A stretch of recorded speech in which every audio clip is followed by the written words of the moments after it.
Thread calls వస్తున్నాయని చాలామంది అంటున్నారు, దానిపైన మీ ఒపీనియన్?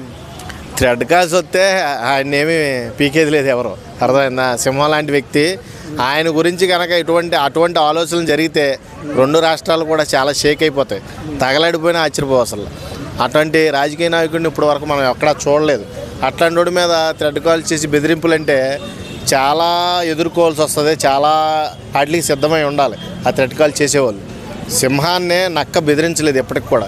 మీరు నక్కలు లాంటి వాళ్ళు కాబట్టి సింహాన్ని బెదిరెత్తాకి చాలా ప్రయత్నాలు చేస్తున్నారు.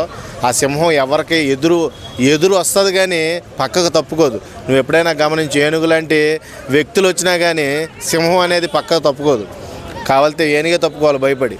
అలాంటి సింహం గర్జన ఉన్న మనస్తత్వం ఉన్న వ్యక్తి పవన్ కళ్యాణ్ ఈ రోజున పార్టీని సగర్వంగా ఫీల్ అయ్యే నాయకుడిలాగా బిహేవ్ చేస్తుంది ఒక్క పవన్ కళ్యాణ్ వల్లే అవుతుంది.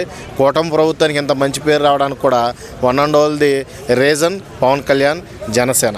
అంటే సీజ్ ద షిప్ తర్వాత అంటే అప్పుడు మాట్లాడుతూ కూడా కళ్యాణ్ గారు ఒక మాట అన్నారు, అంటే బిజినెస్ మ్యాన్ నుంచి మీరు ఫోన్ చేపిస్తాం మేము భయపడతాం అనుకున్నారా అని.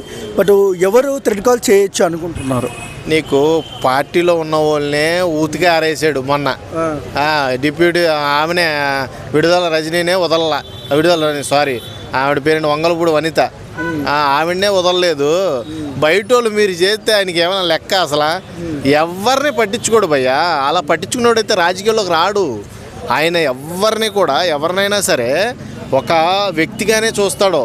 వాడికి ఆ పవర్ ఉందా ఈ పవర్ ఉందా అని ఏం చూడ్డు, తప్పుని తప్పుగానే చూస్తాడు. కాబట్టి అలాంటి వ్యక్తి సమాజానికి కావాలని జనాలు కోరుకుంటున్నారు. కాబట్టి అతని మీద ఇటువంటి థ్రెడ్ కాల్స్ వస్తే ఆల్రెడీ జన సైనికులే వాళ్ళని పనిష్మెంట్ ఇచ్చి బయటకు తోలే అవకాశం ఉంది.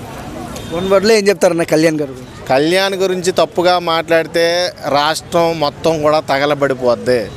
ఇది మట్టికి గుర్తుపెట్టుకొని మైండ్లో పెట్టుకొని బిహేవ్ చేస్తే మంచిదని నాకు.